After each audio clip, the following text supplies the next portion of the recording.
खुलुमबाय स्टुडियोआव दं आं उदांस्रि मोसाहारि। भेरगाव जिल्ला माइनाव आरो लाइमोन आफादनि खुंगा सेथि माइनाव आरो लाइमोन सावराय जथुम्माया दिनै थुंगेबाय। खैराबारि बाथौ गौथुमनि बानजायनायाव साननैनि मेहेरगोनां हाबाफारिजों भेरगाव जिल्ला दुलाराय बाथौ गौथुम माइनाव आफाद आरो लाइमोन आफादनि जथाय खुंनाय खुंगा सेथि बोसोरारि माइनाव सावरायमा आरो लाइमोन सावरायमा जथुम्मा खुंनाया दिनै खैराबारि बियाब बाथौ थानसालियाव थुंगेबाय। गिबि हाबाफारि महरै फुंबिलिनि आरज गाबनाय हाबाफारिखौ दैदेनो भेरगाव जिल्ला दुलाराय बाथौ गौथुमनि लाइमोन आफादनि लेङाइ आफादगिरि रबिराम बर', धोरोमनि जाथा लाइमोन आफाद आरो माइनाव आफादनि जाथाखौ बिरहोयो बिनोद नार्जारी आरो सुमित्रा बर'आ, लोगोसे गोथैसिखौ बावजेनो माइनाव आफादनि बोसोनगिरि भारती बर'आ। लोगोसे बे जोबथा भेरगाव जिल्ला माइनाव आरो लाइमोन आफादनि खुंगा सेथि माइनाव आरो लाइमोन सावराय जथुम्मायाव बाहागो लायो भेरगाव जिल्ला बाथौ गौथुमनि आफादगिरि सुरेन दैमारी, उदालगुरि जिल्ला बाथौ महासभानि गाहाय नेहाथारि जोंसार बसुमतारी, दुलाराय बाथौ गौथुमनि फोसावगिरि निर्जय खाख्लारि बिथांजों लोगोसे गोबां मेलेमजिबि समाज सिबियारि बाथौ सिबियारि बिथांमोना बाहागो लायो। जिल्ला हिसाबै महर दाखानाय उनाव दिनै गिबि खेबनि थाखाय बिथांमोना सावरायनो लादों आरो बेहाय नुजाथि फैनानै मा सानखांथि फैदों। गिबियावनो बर'नि निउस पर्टेल नायगिरि बयनिसिमबो सिबिनाय आरो खुलुमनायखौ गौथुमनिफ्राय बावहरग्रोदों। दा दिनै जोबोर मोजां, मानो होनना बुङोब्ला भेरगाव जिल्ला दुलाराय बाथौ गौथुमनि लाइमोन आरो माइनाव सेथि सावरायमेल खुंनो हानाया, मानो होनबा बेवहाय बाथौ सिबियारि हिसाबै माइनाव आरो लाइमोना बेहाय 500नि बांसिन माइनाव बिथांमोना लाइमोन बिथांमोना बाहागो लानो हादों आरो बेवहाय मोजां मोनसे सावरायनाय जादों।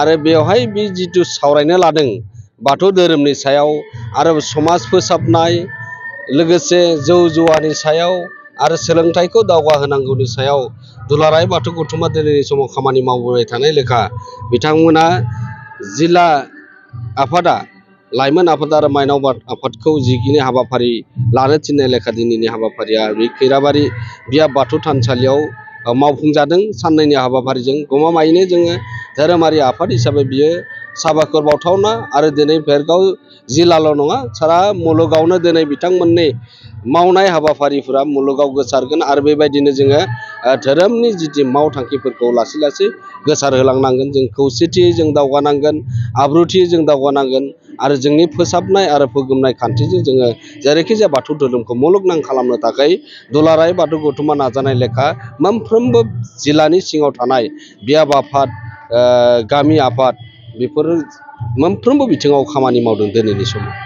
दिनै बाथौआरि दिनै लाइमोन सेंग्रा सिख्लाफोर दङ, दिनै दुर्गा फुजा थांबाय, लोक्षि फुजा थांबाय, बेफोरावसो बांसिन ग्रोम ग्रोम माने बेरायहैनाय बा थांनायफोर खुलुमहैनायफोरखौ मानि थाखाय दुलाराय बाथौ गौथुम हिसाबै बेफोर बिथिङाव जोङो नोजोर होदों। मानो होनब्ला दिनै लासै लासै बैफोरबायदि जायगाफोराव जेरैबायदि बाथौ महामेला खुंबोनाय बे हाबाफारिया दिनै सालबारि, बाक्सा आरो बेबायदिनो दिनै उदालगुरि जिल्लानि गेजेराव भेरगाव जिल्लाफोरनि गेजेराव सावरायमेल खुंबोनाय हाबाफारिया दिनै गमामायैनो जोंखौ मोनसे धोरोम फोसावनायाव मोनसे सुबुरुन थुलुंगाखांहोदों। जेरैबायदिहाय दुर्गा फुजानि समाव गोदो जेरैबायदिहाय लोब लोब थाङोमोन, दिनैनि समाव बाथौ सिबियारि हिसाबै एसे खमायबोनायखौ नुदों आरो बे समावनो जोङो सावरायमेलफोरखौ लायो आरो बे महामेलाफोर खुंनाय हाबाफारिखौ लादों आरो बिथांमोना 3 सानब्रै हाबाफारि लायो। नाथाय दिनै महामेला खुंनायनि हाबाफारियाव 7 सान 8 सान हाबाफारिफोरखौ दिनै खुंबोनायफोरखौ दुलाराय बाथौ गौथुम आरो जिल्लानि गेजेराव खुंफुंनाय हाबाफारिफोरा सोलिगासिनो दङ आरो बेजोंनो दिनै लासै लासै दिनैनि समाव बियो खमायदों आरो उननि समाव बियो गैया जालांगोनखौ जोङो नुनो मोनदों। उदालगुरि जिल्ला हिसाबै बिराद गिदिर, खिन्थु निजे एडमिनिस्ट्रेटिभ हिसाबै जिहेतु भेरगाव जिल्ला दाखांबाय महकुमा हिसाबै, खिन्थु बेहाय माने गोबां दखराफोरखौ दिनैसिम बेहाय फैनायखौ नुनो मोनाखै। माबाफोर जाहोन दङ? बेहाय जेबो जाहोन गैया। मानो होनबा दुलाराय बाथौ गौथुमा संबिजित लेखायै जिल्लानि सिङाव साब डिभिजन थायो आरो साब डिभिजनखौ लानानै मोनसे जिल्ला आफाद जोङो दाफुंनो हायो होननानै बेवहाय दङ आरो जोङो बेवहायनो जों मोनसे नोजोर होदों प्रशासनिक सिस्टेमाव जेरैबायदिहाय जोङो साब डिभिजन नांगौ होननानै जिल्लानि सिङाव जों गावनो जुदि नांगौ होननानै दाबि खालामबायब्ला जों साब डिभिजननि सिङाव थानानै धोरोमारि बिथिंफोराबो खामानि मावनांगौ आरो बेखौनो जों दुलाराय बाथौ गौथुमनि जानानै खावलायदों। मानो होनबा गोबां समाव जोङो प्रशासनिक दिगखौ जों नाहरोब्ला बेयाव समस्या फैयो। बेनिखायनो जोङो गोबां गिदिर जिल्ला उदालगुरि जिल्लायाबो गोबां दिनै 22टा जोङो बियाबखौ लानानै उदालगुरि जिल्ला दानाय जादोंमोन आरो बिनिनो माखासे समफोराव माने गोनां खामानिफोर जायोब्ला बेफोर बियाबफोराव थांनानै जिल्ला आफादा खामानि मावस' हायैनि जाहोनाव जोङो जोंनि संबिजित लेखायै भेरगाव जिल्लाखौ दाफुंनांगौनि बेलायाव बिथांमोना बेबायदि संबिजितखौ नोजोर होनानै बिथांमोना रायजो राजाफोरखौ लानानै बियाबखौ दाफुंनाय जादों आरो दा बर्थमान भेरगाव जिल्लाजों मोनबा बियाबा दङ आरो बे मोनबा बियाबखौ लानानै बिथांमोना दाजेनदोंमोन आरो उननि समफोराव सावरायनायनि गेजेरजों आरो साब डिभिजनाव जिखिना गोग्लैदों निस्सय बिथांमोना भेरगाव जिल्लायावनो सरजागोन। नाथाय गोदानै दाजेननायाव बिबानगिरि बिथांमोना एसे खस्थ' जायो आरो बेखौ दुलाराय बाथौ गौथुमा नोजोर बोनानै बिथांमोनखौ खामानि मावनो बिथोन होदों आरो बेबायदि लेखा भेरगाव जिल्लाया गोसो गोथारै गावसोरनि बिबानफोरखौ लानानै गासै बियाबफोरखौ लानानै गामिफोरखौ लानानै सावरायमेल लादों आरो मोजाङै दिनै जोङो खुंफुंनो हानायफोरखौ दिनै नुबोदों आरो गाहाय नेहाथारि हिसाबै गिबि खेबनि थाखाय भेरगाव जिल्लानि जिथु हाबाफारियाव बाहागो लाफैनो मोननानै गोजोननाय मोनदों। बेयो मोजाङै जेबो इसिङारि जेबो समस्या गैया। जोङो धोरोमारि बिथिङाव गासैबो खौसेयैनो दङ आरो खामानि मावलांनो हागोन। भेरगाव जिल्लाया अरायसम रायजोनि जानानै खामानि मावगोन, जिल्लानि जानानै खामानि मावगोन। गोजोन्थों। माइनाव लाइमोन आफाद जिहेतु दिनै माने गोदान दाजेम हिसाबै जिहेतु मबाइला मोनसे बिराद गोथौयै साग्लोबसारदों आरो बेहाय खिन्थु जायफोरा दायो बिमा जाबाय बिथांमोना खिन्थु बायदिसिना मबाइलफोराव गावसोरनि सावमुखौ दिन्थिनायजों लोगोसे बहाबा गाज्रियै दिन्थिना आध्यात्मिकता जिथु थानांगौ बे बहाबा गोमालांदों नामा? जोङो माइनाव आरो लाइमोनफोरखौ लानानै सावरायनाय जादों बे बिथिङाव गमामायैनो जों नोजोर होनो गोनां जे दिनै लाइमोन बैसोआव गोबां ससियेल मिडियानि जुग होननानै जोङो जोंनि बर' समाजाव बियो जोंनि थाखाय बिराद गोदान। जोंनि थाखाय गोदानब्ला बेखौ जों बाहायनो रोङाखै आरो बाहायनो रोङिनि जाहोनाव दिनै गावखौ दिनै सोरखौबा रायनो गोनां जायोब्ला जोङो बेखौ ससियेल मिडियानि गेजेरजों रायनायखौ नुदों। बेनिखायनो जोङो बिमा माहारिनि गेजेराव बेखौ न'खराव आरो समाजाव आरो जोंनि जिल्लाफोरनि गेजेराव बिनि सावरायथायखौ लाबोनांगौ आरो लाइमोनफोरखौ लानानै जोङो गुवाहाटि बाथौफुरियावबो गाबोन एग्जिकिउटिभ दङ, बिनि सायाव नोजोर होगोन। माइनावफोरा लिडारशिप ट्रेनिं थांखांबाय। बेबायदिनो जोङो उननि समफोराव बियो जोङो बाथौ सिबियारि हिसाबै बिनि सायाव गोख्रों नोजोर होदों आरो बेखौ जोङो जौ जुवा आरो बे ससियेल मिडियायाव गाज्रि भिडिअ देखायनाय, गावखौ सोंखारिनाय, सोरखौबा सोंखारिनाय बेफोरनि सायाव जोङो फोजोबस्रांनो थाखाय गैया खालामनो थाखाय दुलाराय बाथौ गौथुमा नोजोर होबोगासिनो दं दिनैनि समाव। लाइमोन आरो माइनाव आफादजों जिहेतु जथुमै सावरायगोन मा खावलायनो थागोन बे समाव?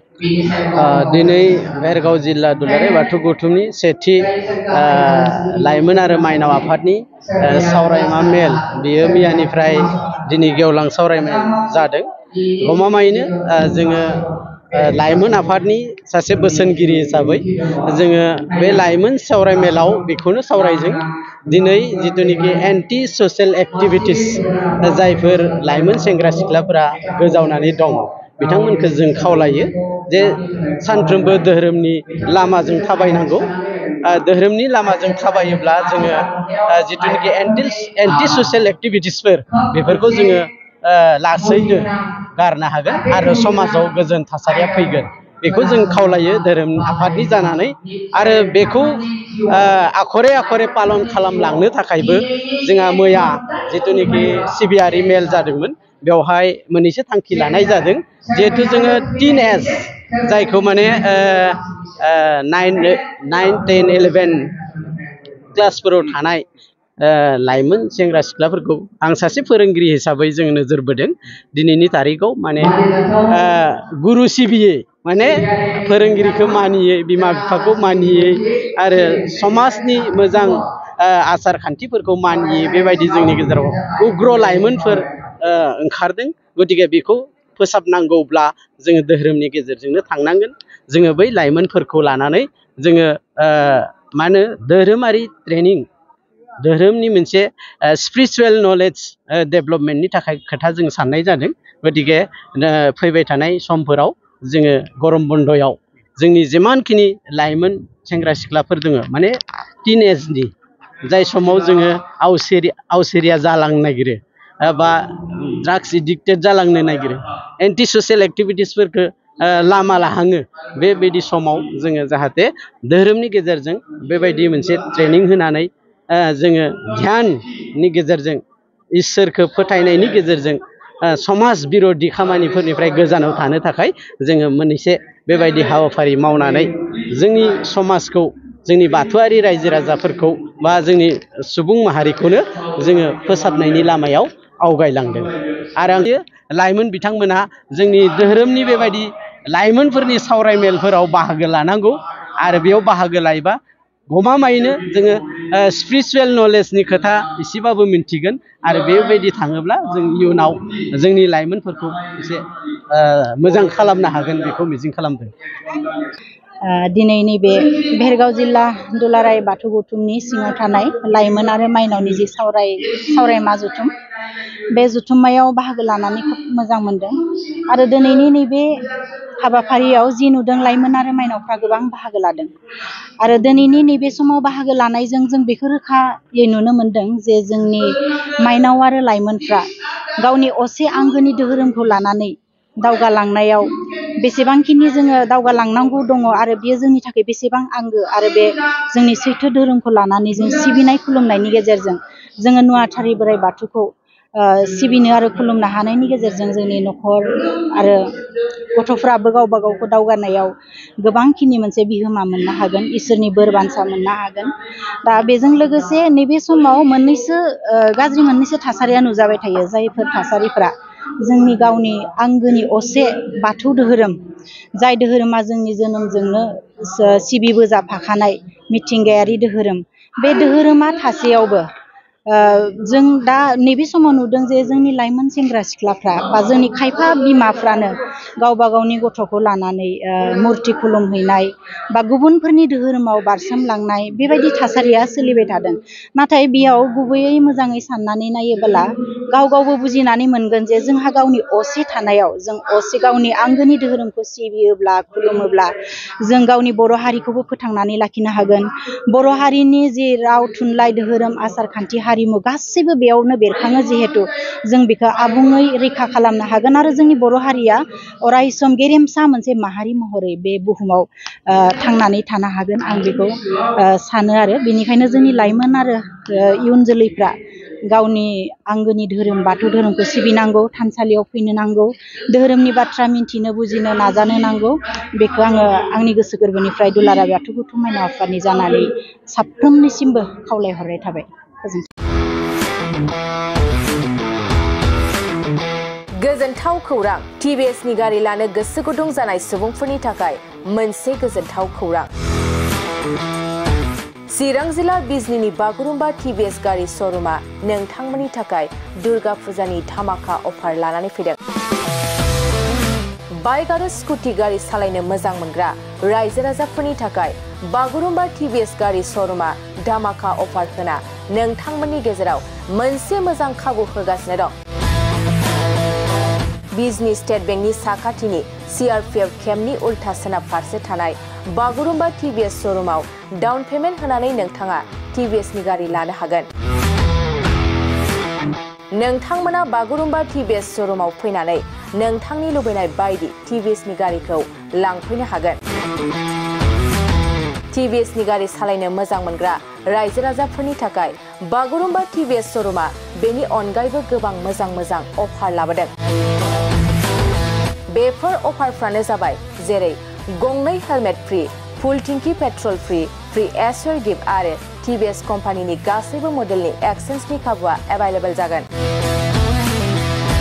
आरोबाव गुबुन मोनसे मोजां खाबुआ जादों फाइनान्स लागिरिफ्रा डाउन पेमेन्ट होनानै खम बेसेनाव टिभिएस कम्पानिनि गारिखौ लानो हागोन।